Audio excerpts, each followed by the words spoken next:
Good evening, Los Angeles. It's good to be with you again. On Thursday, I shared with you that our 9-year-old daughter, Maya, had been tested and tested positive for COVID-19. And I just want to start on a very personal note, thanking so many people across this city, across this country who reached out about Maya's well-being. She's doing well. She's going to be okay. And I'm glad to report that she'll be tested later this week and at her 10-day mark, and that she's doing just fine. My wife and I continue to quarantine here at home and continue to be negative, and that's good news as well. And we've continued to follow all the public health guidance to the letter to make sure we, like so many families right now, can get through this time healthy. A positive COVID-19 diagnosis can be a frightening experience, and more households across LA are experiencing that right now, as 1 in every 80 people in Los Angeles County is now estimated to be positive with COVID-19. I want to make something absolutely clear as I start tonight. All of us know now that this coronavirus is so widespread that any activity outside your home is extremely dangerous, much more so than it was just a month ago. With a terrifying pace, we have seen this virus infect our households, our neighborhoods, our workplaces, our communities. So please be aware of that and let that guide everything you do in this, the most critical of days during this crisis. Our essential workers and all of us are at greater risk today than ever before. And those who have to continue to go to work, to drive the buses, to stock the shelves, to help serve the sick, we need to be there for them and make sure that they don't become the victims of this virus. Our city's positivity rate in Los Angeles is higher than it's ever been. Our hospitals, they're at risk of going under right now, with intensive care units increasing their capacity to meet the load, and healthcare professionals are logging shift after shift after shift and hoping that they won't have to face more suffering and more death in the days ahead. And soon they're worried that they might have to turn patients away. That's where we are, Los Angeles. This is an emergency. Our public health officials know how we got here, and they're drawing a straight line between what's happening today and what happened over Thanksgiving. The deaths that we are experiencing in our county were the result of more households that mixed, more people who were together, and the crisis that we have in front of us. And with Christmas and New Year's around the corner, I implore you to do the right thing. Our choices are going to determine whether or not this surge multiplies on top of what we have, or whether we can stop this train of transmission together. I was disappointed and worried to read just in the last couple of days that more than 1 million people moved through TSA checkpoints for the first time this year, meaning more people are traveling on planes than throughout this crisis at all, at precisely the worst moment in our nation's history. If you gather for the holidays, our hospitals will be overrun. This is not a good sign, and it's a recipe for a Christmas and New Year's surge. If you mix with other households, our doctor won't be able to treat every patient, whether they're coming in for COVID-19 or for a heart attack or anything else. And if we engage in our normal traditions, the deaths this month will be ripples that will extend into a crashing wave come January. None of us are exempt from these realities. I know that every single one of us needs to step forward and do what's right to save lives. This isn't an abstract concept. These aren't statistics, they're just numbers. This is not a warning for other people. This is a warning for you. This is about your family. This is about your loved ones. This is about your plans. Your choices will save lives, or they will lead to more deaths. Your choices will save lives, or they will lead to more deaths. Don't think that because you've stayed healthy so far that you're somehow in the clear. This is the greatest challenge that Los Angeles has ever faced. I know it's tough to feel that because we can see some light at the end of the tunnel and we just want it to be over so badly that all we are is focused on the future when we need, unfortunately, to stare right here at the present and do something about it, to make sure that future is even brighter than it looks today. We are only going to overcome this if you do your part. And so let's talk a little bit about where we're at tonight and some of the things we're doing. As I speak to you tonight from my home, some 6,000 people are hospitalized for COVID-19. That's a 3% increase since just yesterday, and nearly 4 times more than what we had just last month. 4 times more in a single month. And of those patients, 1,202 of them are severely sick in an ICU unit, up 2.3% since yesterday, and more than double last month. A system-wide crisis care declaration for our hospitals now looks imminent. That means instead of keeping a careful eye on every patient, medical personnel could now ask patients to self-monitor for oxygen drops and other critical symptoms because there isn't enough staff to watch everybody at all times. It means nurses and doctors are preparing to save as many lives as possible with the knowledge that they might not have beds for everyone or the staff resources to care for everyone. We heard today from Dr. Christina Galli, a hospital that struggled to provide care to a family who had suffered major injuries after being hit by a drunk driver because there were so many COVID-19 patients already in the hospital. More and more patients are spending their final days saying goodbye to their family through a screen. Today, we learned of 56 new deaths in our county, 21 of them in the city of Los Angeles. And these numbers of our positivity rate, our hospitals, our deaths, they're nothing short of staggering. Deaths at this rate, loss on this level day after day after day, isn't normal, but it was predictable. And we have to be honest, our public health experts warned us about this. They said we should limit our contact, that we should always wear masks. Dr. Fauci told us in March that December and January would be the worst months, and they are. Now, each of us, though, has the tools to slow the spread and to save lives. The vaccines are on their way, and I was thrilled to see Joe Biden and Dr. Jill Biden be able to get the first doses of their vaccines today. Another indication that FDA-approved vaccines are safe and effective. And medical personnel who are getting them each day are matching at least the new cases in our state. But we're treading water. And it will be several months before most people get a vaccine, before they're widely available, and until they make a meaningful difference in slowing the spread of this virus and ending this pandemic. So as we confront this dangerous moments, my friend, there are a few practical things that we all have to do together to make sure that we keep ourselves and our families safe. First, go to as few places as possible.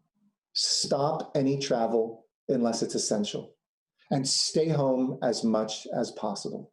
Cancel activities or do them remotely wherever you can. That's what you need to do. Second, it's time to seal the leaks in our bubble, because you're only as safe as the least safe person in your bubble, in your pod. If they're tolerating a little bit more risk, you're tolerating a little bit more risk. If they're exposing themselves to more people, you're exposing yourself to more people. Doesn't matter if you are staying home. If they get COVID-19, chances are you will as well. I don't have to tell you this. You're all having these conversations inside your homes, inside your bubbles, where people are getting sick now. So it's a really important moment to check in with everyone around you. And I know these can be awkward and sometimes even painful conversations, but they'll save lives. It requires us asking everybody in our world to step up and to seal that bubble, to keep people healthy and to save a life. And third, wherever you go, whatever you do when you have to leave, wear a mask. It's estimated that vaccines will save 30,000 lives in the coming weeks, but masks will save 50,000 if we just continue to wear them. Think about that. A mask is as powerful as a vaccine right now, even more so today. And finally, fourth, if you have COVID-19 symptoms, please get tested. If you think you've been exposed, find out your status and quarantine until you are able to get that negative result back. And if you do come back positive, remember to isolate for 10 days and at least 24 hours after your last fever. As of this week, City testing sites have now passed the 3 million threshold, providing tests to more than 3 million people. And the current 7-day positivity rate at these city test sites is a staggering 20.85%. Remember when it was down to 5 and 4%? Today it's nearly 21%. But we're also continuing to bring testing to you.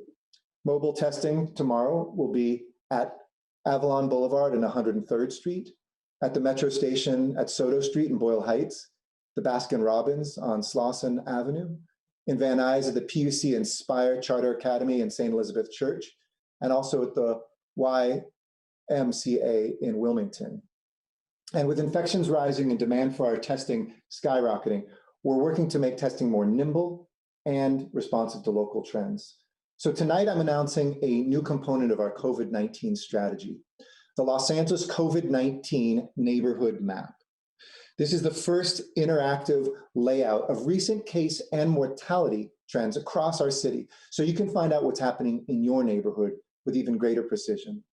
This tool was developed by my innovation team, who I want to thank for their amazing work throughout this pandemic. And it shows the latest data across 139 areas of Los Angeles City.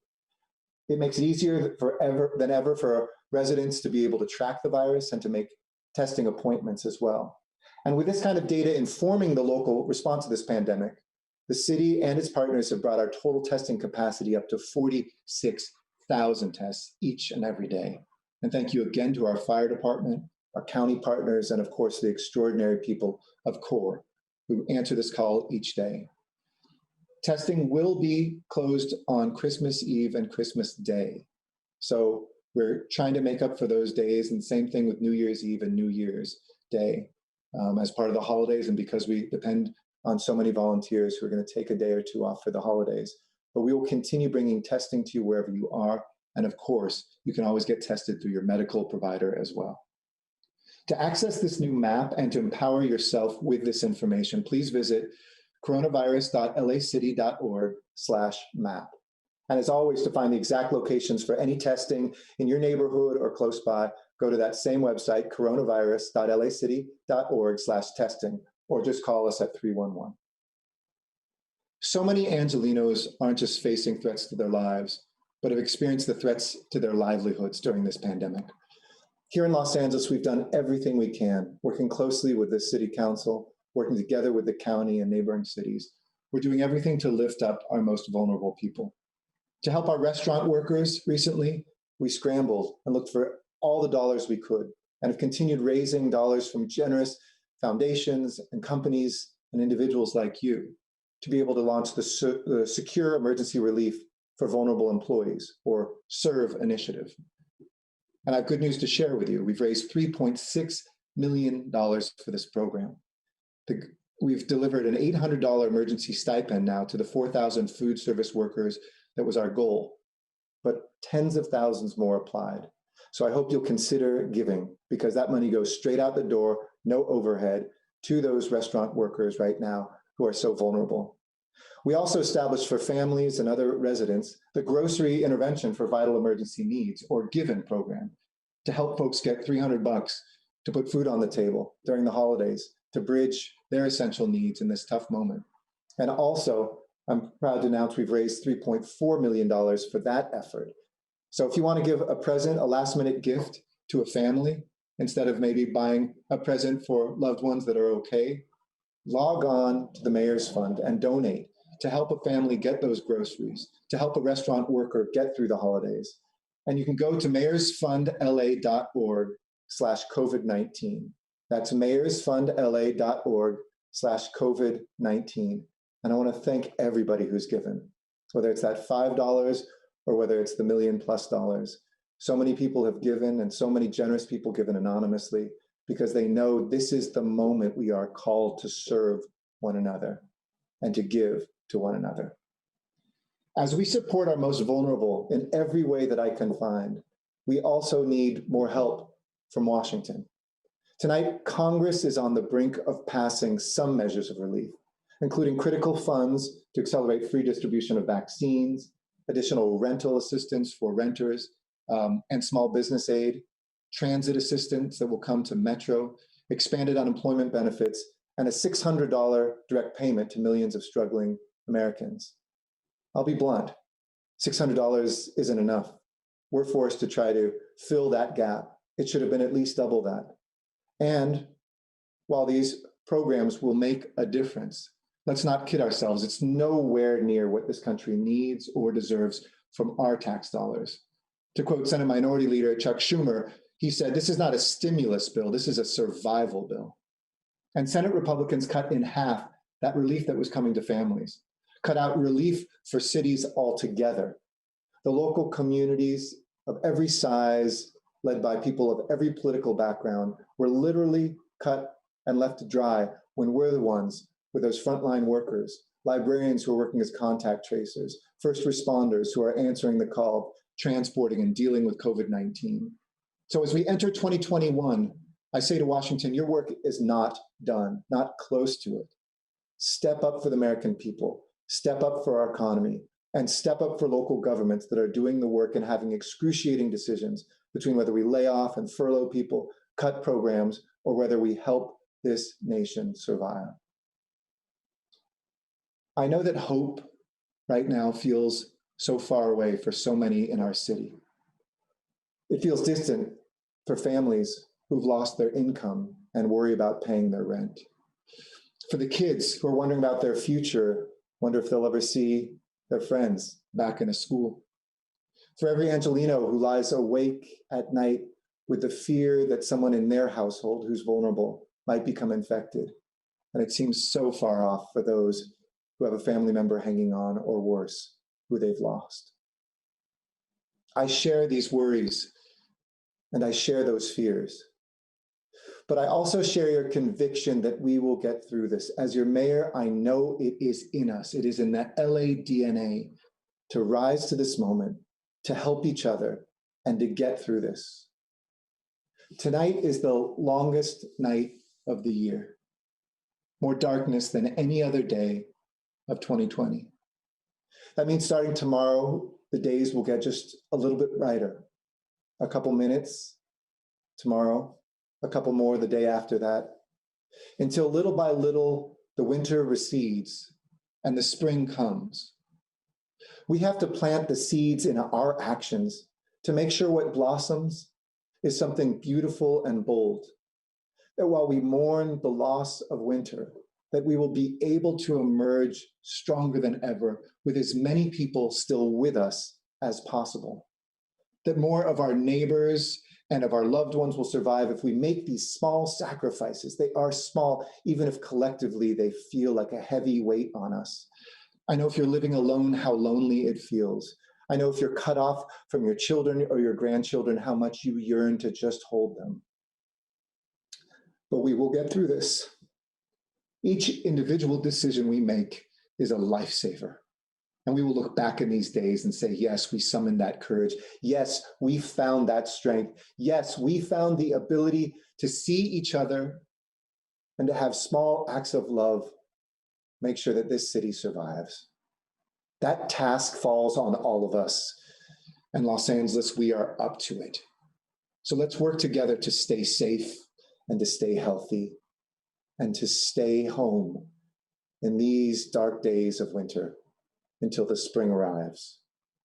Sending you strength and love, Los Angeles. With that, I'd be happy to answer questions. First question comes from the line of Ron Witt with the Los Angeles Times. Please go ahead. Hi, Ron. Hi, Mr. Mayor. Thanks again for talking with us, and I'm hoping everything goes well for you and your family. Thank you. I have two questions for you today. Do you know when you're going to get the vaccine? And second question is, now seeing the surge in cases reach crisis levels, do you think it was a mistake for elected officials like Supervisors Hahn and Barger and a number of other city councils to attack the credibility of the public health department when it wanted to pursue the ban on outdoor restaurant dining and warn of the crisis we are now facing? Thanks so much. Sure. Thank you, Ron. I'm not jumping any queue. I'm happy to take vaccines to show people that I absolutely will be and that it's safe, but I'd rather do that with side by side with people who are vulnerable. I think it's so important for the folks that are in our senior nursing facilities, after our medical workers, and then other essential workers. So I'll wait for my place when it would naturally come. and not go ahead of that. I think that's absolutely critical. We don't need every elected official showing that it's safe. I'm glad that President Biden did. That's obviously important for national security and other folks that are in that vulnerable age group or pre-existing condition. So when they tell me I would normally get it, that's when I'm going to get it. I'm not going to, put the words in the mouths or second guess, my fellow elected officials who are just dealing, I know, with immensely difficult decisions, and there's never right ones. I'll just speak for myself that public health input is the most critical piece of information. I don't blindly follow it, for people think that, oh, do our elected officials use their judgment? Of course. I've used my judgment sometimes to go further than the county. I've sometimes used my judgment to push the state level to do things. And I've sometimes assessed things in private conversations, said we do or don't need to go in a different direction than what is recommended. But by and large, I think all of us should acknowledge that public health officials aren't singular people. They're full of teams that talk all the time to other teams across the state, across the country, who look at the data, monitor them, put models out, and when they make recommendations, I have to a T back those up. So when people say why, it's because those decisions are life and death ones. And I think it's absolutely critical. There is always a good case to be made to second guess anything. Open this, close that, that's a mistake. To all of us, I think it seems crystal clear that what public health professionals have told us throughout this, early on, they were the first to say masks probably stopped the transmission before the research came in. Why not just do it? So we became the first big city in the country to mandate that. Testing of asymptomatic people, that came from public health experts. And so we started doing that in the face of criticism. We looked at equity, that came from public health. Why are African Americans dying at higher rates than their population? And we addressed that and did that. So all the things that I've been proud to do are really in support of those professionals who, in the face of criticism, in the face of attacks, but in the face of good hearts and a lot of experience, do weigh these decisions. I have those conversations all the time. I talked this weekend with Dr. Ferrer. I talked with Supervisor Solis, who's now the new chair, as I did with her predecessor, Catherine Barger. So it's not my place to comment on everybody else's, but I will continue to follow the facts, the science, and public health advice. I'll process it, but 9 out of 10 times, it's not more often it is right, and I'm going to follow it. Thanks, Ron. One follow-up question. Go ahead. Can you talk about how you might feel about LA becoming the epicenter of the pandemic after all of our work to try to keep COVID at bay? Yeah, we follow these statistics very closely, and we're still, if we were a state, for instance, the rate that we've been at for the last week or so would be, I think, 23rd. We're a dense city, and we have a lot of people. So there's a lot of ways of saying we're the epicenter, in the same way, that other populous cities have the biggest number. Everybody always says California has the most cases. Of course, we have the most people too. We've always been a vulnerable city. We've always been a dense city. We're a denser city in terms of our metro area than New York. And so, no, none of us love to see this. None of us like to see it. All of us hate to see the cases explode here. But it also is one of those things where people said this was coming in the winter, and more powerful than anything a government can do is what we all do ourselves. We've learned a lot of lessons. I think we're much better prepared. I think deaths are happening at a lower rate. I think hospitals are ready to surge. Thank God we prepared the PPE, that we did a lot of work with our hospitals to be ready. But there's a point in which, we will be overwhelmed. And that's my strong message today, that we are one of the main epicenters, not the epicenter, but one of the main epicenters. We still statistically, given our vulnerabilities, have done an exceptional job compared to peers. But this isn't a competition. This is about human lives. I'm less interested in the statistics than all of us doing our part. We can look back at it and say, poverty, density, all these other things contribute. But I'd rather look back and say, we did everything we could. We know today there are thousands of people alive because of what we've done up to this point. Let's keep that going. Thanks, Ron. Appreciate it. Next question, please. Next question comes from the line of Dakota Smith with the LA Times. Please go ahead. Good evening, Dakota. Good evening, Mayor. I know you said the relief plan put forward by Congress doesn't include money for cities. Does that make the proposed City Hall layoffs more likely to occur? How long can you delay those layoffs? And is it your feeling or hope that, I guess not your hope, that you're understanding that there could be another relief package that Sure. I mean, everybody's going to try to, and certainly I'd be very supportive of what I know our president-elect is going to do coming in as president to have a real stimulus for this country above and beyond what this package is, and real relief for our cities and our states. But we shouldn't count on that. That's going to be a very treacherous environment. If we saw just in this moment, when people are suffering at the peak of this pandemic, this kind of suffering, and really some leaders walk away from the first responders that are on the front lines, it's going to be a difficult fight. I can't balance my budget on hope. I can't balance my budget on aspiration. I can't balance my budget on what some people might think is coming. I can only balance my budget on what we have. In terms of whether it makes layoffs more probable, I've said consistently, I hope layoffs are the very last thing for a number of reasons. One, it's tough to recover. Two, the people we've hired over the last 2 or 3 years working together with our labor partners have been disproportionately folks from communities of color, younger people who've experienced homelessness, been in the foster care system, come out of the criminal justice system, et cetera. We're very proud that we've been a lead employer. And because everything by the charter is seniority, these would be the first to lose their jobs. And that would be, to me, a huge, huge loss. A lot of this depends on our discussions with our labor partners. It depends on what we can do with our emergency funds. But it seems clear that if these trends continue, and they have in terms of the revenues coming in, that to balance the budget, everything's still on the table. I would love for Washington to step up more, but that wouldn't come until towards the end of our fiscal year, and probably won't be the cavalry. So we have to expect that cuts are going to come. We have to expect that we're going to use our emergency funds that we have in our reserve fund. We're going to have to forestall and finance some of our capital projects. But even when we do all of those things first, and it's my promise to employees, this isn't your fault. This is a pandemic. I'm not blaming you for this, but shared sacrifice means then we have to figure out together how we close the rest of that budget deficit. So that's certainly not off the table, but it will be the very last thing that I ever do. Thanks, Dakota. Next question, please. And the next question comes from the line of Shahan Ahmed with NBC Los Angeles. Please go ahead. Hey, Shahan. Hi, Mr. Mayor. The Lakers face the Clippers tomorrow at Staples Center with another NBA season set to start. The timing and length of the season was reportedly made largely due to revenue reasons for a league that doesn't seem close to folding or going out of business.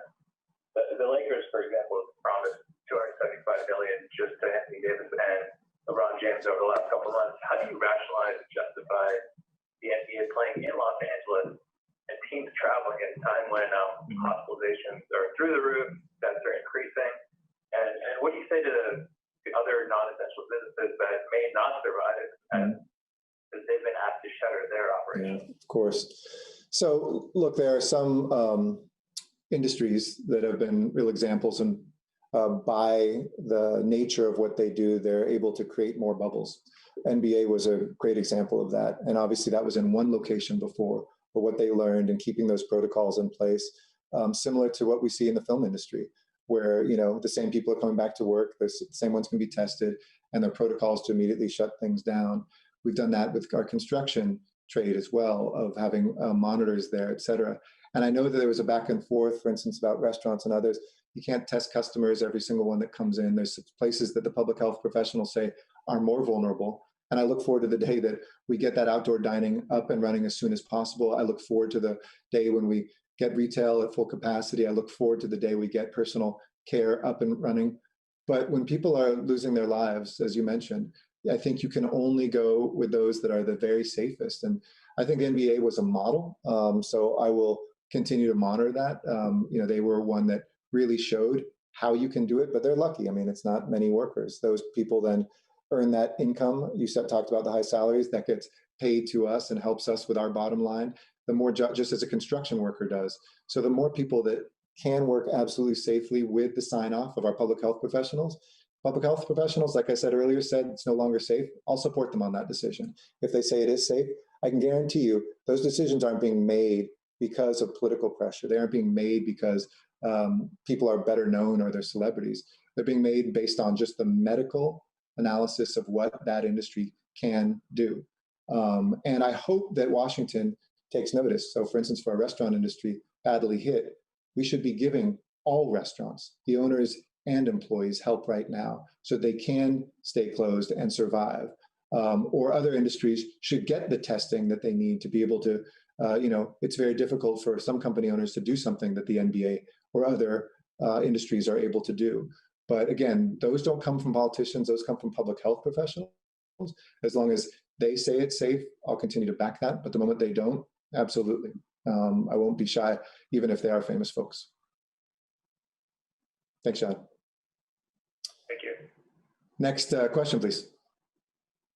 And the next question comes from the line of Joel Pollack with Breitbart News. Please go ahead. Hey, Joel. Hi, Mr. Mayor. A couple of questions. Firstly, with regard to the possible cuts in public jobs and so forth, some of the state revenue projections were pretty dire earlier in the year, but California is coming in, I think, 4 or 5% below last year, which is a lot better than people thought it might be. Is there any prospect of help from the state with some of the city's financial issues and challenges? And then the other question, I guess, is about the future of the city in general. A lot of people are seeing around the country people leaving cities, moving to suburbs, housing construction boom farther away from cities. How do you see the future of Los Angeles and other major cities? Is there a way for cities to bounce back in general once this is over? Let me start with that one, Joel, because it's a great question. I mean, I would never bet against Los Angeles. I know some places people have left and you've seen property prices go down. I'd be happy to have our property prices and rent level off or soften a little bit just because it'd be more affordable. But that's not the case so far, which is evidence that people not only are staying, but continuing to come. But we have a lot of things, a lot of challenges. I mean, part of being a mayor is addressing those challenges, not sugarcoating them, but also speaking to our strengths. I think here in Los Angeles, we've got key industries, whether it's manufacturing, whether it's trade, whether it's entertainment, whether it's aerospace, whether it's design, and so many others that are going to be strong for a long time to come. We've got Olympics and Paralympics coming. We've got Super Bowls coming. We've got award shows that come here. These are job generators. We've got a hospitality industry that will roar back, and record activity at the docks in our port in terms of that trade and the logistics that come from that. So there's a lot of really solid things. We're in a great geographic position. This is a Pacific century. We're the northern capital of Latin America, the eastern capital of the Pacific Rim, and the western capital of the United States. So, you'd almost have to build a city here if Los Angeles didn't exist. On the flip side, though, this is where I'm pouring my efforts in.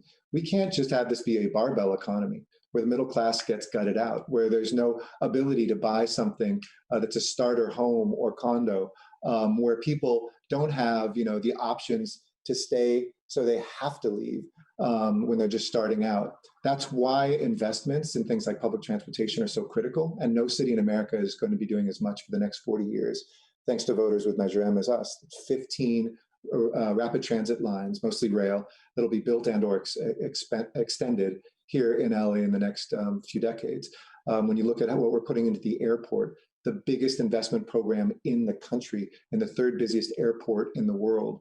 So I could go on and on, but I think those things get to fundamental strengths, but we have to make sure homelessness and housing, we have to make sure that traffic and transportation, we have to make sure that job training and some of the discrimination that communities have faced, that opportunity is provided to more people who already live here. When you think about a housing crisis, when we have people who are underemployed in communities of color, for instance, if we can get better pipelines, as we're doing in the building trades, as we're doing for projects like LAX or for solar installation, other jobs for people who already live here, they already have housing by definition. They're able to earn more money and they're able to stay rather than getting pushed out because they don't have the job, they can't afford the housing, and bringing more people in here that compounds traffic, et cetera. So I think that's the main challenge that we face and the main opportunity as well. Remind me your first question, because I got into that second one. I was just about any help from the state. Given The state stuff, yeah.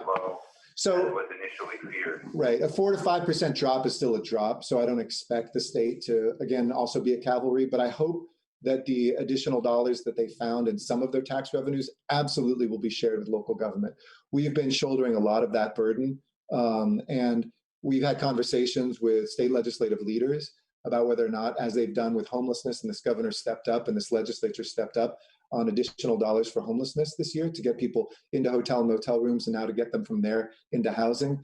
absolutely, we'll be making a strong case that we could use that money right now to avoid the sorts of cuts, especially on the front line of the COVID-19 fight that we are facing and that we're dealing with. So yes, those conversations have begun. Our city attorney also had those conversations recently with some legislative leaders in in Sacramento, and I've spoken to the governor about it as well. So I'm hopeful that maybe in the adjustment, we can see, again, that help come to us. And if they are able to fund even things like homelessness, that helps relieve some of our dollars to be able to have fewer furloughs, to not have layoffs, and to preserve services in the midst of this crisis.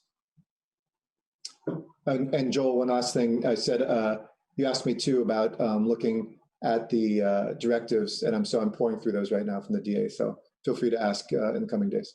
Okay. Thank you. Thank you. Next question. And the last question of the night comes from the line of John Regardi with the Los Angeles Magazine. Please go ahead. Hey, John Regardi. Hey, Mayor. First and most important, my continued best thoughts to you and your family, and hoping for a fast recovery of your daughter. We know this can't be an easy time for you. My question, you've been telling us to stay home, to wear masks, to stay apart for 9 months, and yet you cite the cause of the current surges, gatherings from Thanksgiving. So a two-part question. One, are you frustrated that people don't seem to be heeding these requests? And then related to that, if people are not following these requests, steps to be safe, and you mentioned that hospitals are overwhelmed, is there a need to go further? Is this the time to consider more forced closures and restrictions with some elements similar, perhaps, to the March Safer at Home order? So I think most people have done what's right, John, and that's important for people to hear out there. That I don't think that, oh my gosh, I'm not a mayor wagging my finger saying we've all failed. But it doesn't take many people not doing it to allow this virus to exponentially grow. And so, yeah, I'm frustrated that that of that small minority of people, that it's been either pretty regular or folks figured out, hey, it's not going to happen to me. And I get it. People are exhausted and frustrated. There's some who just kind of deny that, a mask will help and things like that. But it's a very small relative to the folks who wear their masks and have abided by this. We also knew this was coming. And part of this is not anyone's fault. It's just the nature of what happens in colder weather with a virus that gets more severe. And so no matter, even if we had 100% adherence, you'd still see, and you see around the world, this happening in the coldest of places and in places that are generally warmer like here, but still that have some cold weather. So I think it's a combination of both of those, but absolutely. And I get it. I know that people are sick and tired. I'm sick and tired of my own voice, probably sick and tired of briefings saying, do it, do it, do it. But it's a helpful reminder. And I always try to humanize the people that we've lost, what the consequence of this is, because I do talk to those families who have lost somebody, and they say, please, Mr. Mayor, thank you for all that you're saying. And please share the story of my husband, share the story of my father, share the story of my daughter. And those who have experienced this heartbreaking loss, when you say those things like we're going to lose as many people in a month as we would lose maybe in a decade of homicides in the city, it just hits home how serious this is and how frustrating it is for all of us. In terms of whether we should go further, I've never said no. In fact, we've led sometimes when other places have gone slower or not been ready, who are authorities over us. But, in talking to Dr. Ferrer this week, and I think we have to follow this week, these numbers, as horrible and as high as they are, do they level off or are they continuing to climb? If they're continuing to climb throughout this week and beyond, I think we have to look at everything. But to be clear, it's not going to have the bang for the buck that people expect. There's not a lot more to close. Grocery stores have to stay open.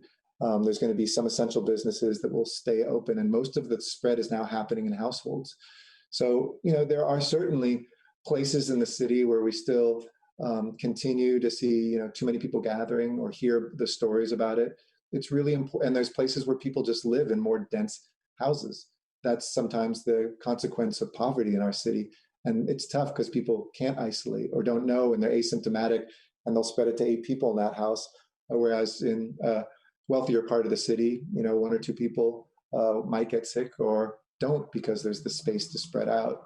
So all of us, need to think about that. I'll continue talking to Dr. Ferrer and Supervisor Solis, daily to assess that. I've talked to council members as well. And if we need to pull that trigger, I absolutely, if there's a quote unquote hard stop. But I want to be clear that most of the folks I talk to say that by itself is not as dramatic a step as people feel it to be. The most dramatic steps we can take are our own actions of us shutting down our own bubble, of tightening up the leaks. That's much more than what government has left before us anymore.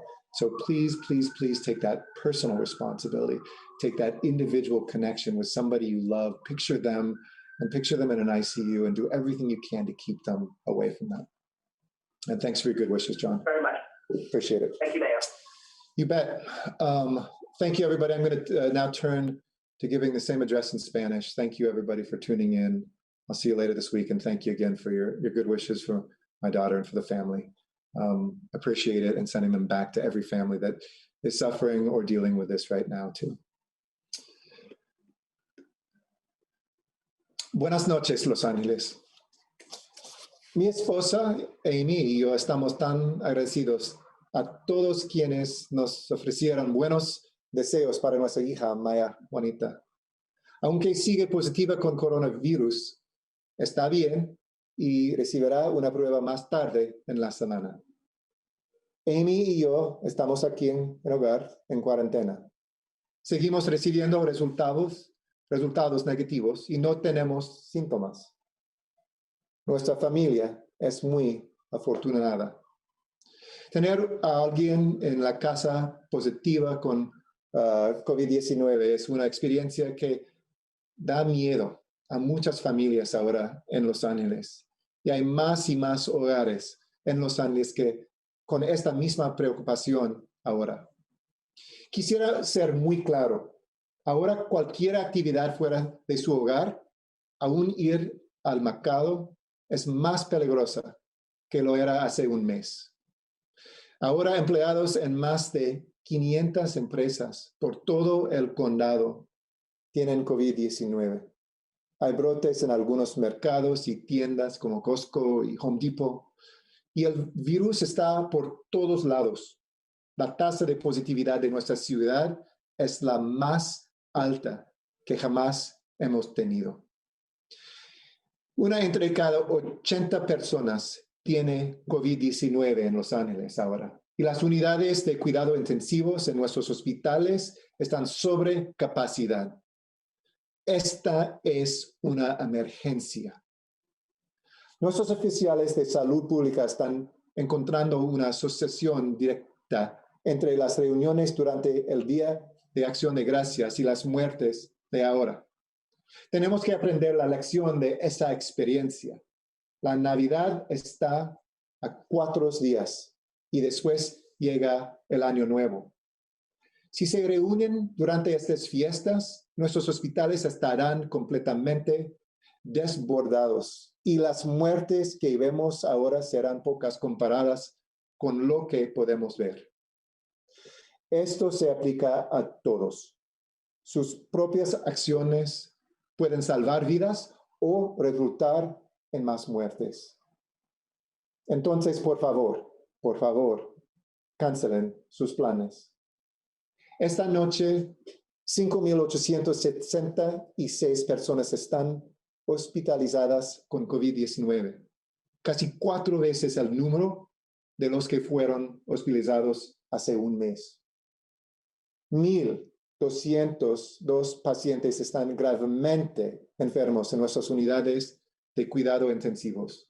Los hospitales están cerca de hacer una declaración de crisis en todo el sistema de hospitales. Eso significa que en lugar de tener personal médico vigilando a cada paciente, le están pidiendo ahora a los pacientes de COVID-19 que se autocontrolen para síntomas, porque simplemente no hay suficiente personal.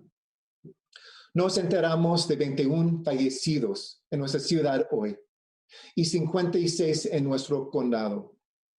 Esto no es normal, pero lo pudimos predecir. Y la verdad es que nuestros expertos de salud pública no nos lo advirtieron. Las vacunas están en camino. Me emocionó ver al presidente electo Biden recibir su primera dosis hoy, mostrándonos que las vacunas son seguras y efectivas. Pero faltan meses antes de que estas vacunas sean disponibles al público y hasta que tengan el impacto en parar la propagación de este virus que necesitamos. Hasta que llegue este momento, todos debemos hacer lo siguiente para protegernos. Primero, quédense en casa tanto como sea posible. Si hay forma de cancelar una actividad o de hacerla a distancia, hágalo.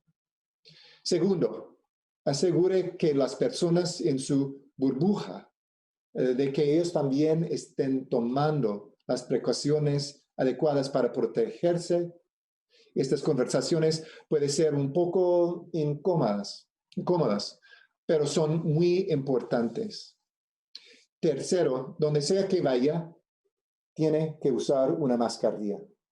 Y finalmente, si tiene síntomas de COVID-19 o cree que puede haber sido expuesto, hágase la prueba inmediatamente y póngase en cuarentena hasta que reciba un resultado negativo. Si recibe un resultado positivo, aíslese durante al menos 10 días a partir del día cuando aparecieron sus síntomas y quédese aislado durante al menos 24 horas después de la última fiebre. Hasta ahora, hemos realizado más de 3 millones de pruebas en sitios de la ciudad desde el comienzo de esta pandemia. Mañana habrán equipos de pruebas móviles en Los Ángeles, en Everland Boulevard y calle 103, en la estación de metro de calle Soto en Boyle Heights, en Baskin Robbins en la avenida Slauson, en Van Nuys en la Academia Inspire Charter de LPUC y en la iglesia de Santa Isabel y en el YMCA de Wilmington. Estos sitios son muy importantes y cerca de sus hogares. Y las pruebas son críticas en los esfuerzos para evitar brotes. Esta noche estoy lanzando una nueva iniciativa, el mapa de vecindarios COVID-19 de Los Ángeles, el primer mapa interactivo de las tendencias recientes de casos y mortalidad en toda la ciudad. Esta herramienta muestra las últimas cifras en 139 áreas de la ciudad, haciendo más fácil que los residentes rastreen el virus y hagan citas para las pruebas. Para acceder al mapa de vecindarios COVID-19 de Los Ángeles, visite coronavirus.lcd.org/map. Y como siempre, para encontrar dónde hacerse una prueba, visite coronavirus.lcd.org/testing o llame a 311.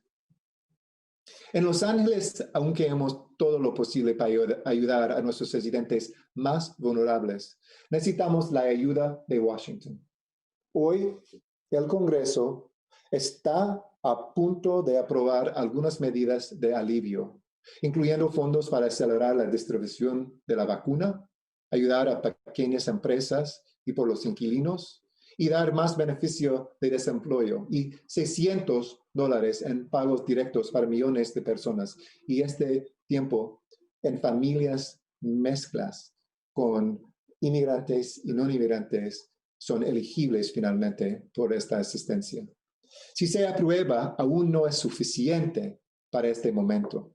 Entonces, en el año nuevo, estaré trabajando junto con otros alcaldes y ciudades, líderes del Congreso y la entrante administración de Biden-Harris para asegurar que el próximo paquete de ayuda llegue pronto y que tenga lo que necesitamos para recuperar a Los Ángeles. No hay asistencia por los gobiernos locales en este paquete. Este es una lástima, una tragedia.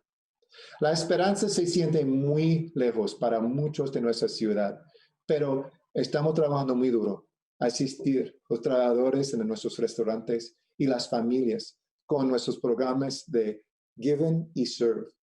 Hay miles de familias que están recibiendo estos fondos para asistir con la comida durante las fiestas y cuando sus restaurantes no están abiertos.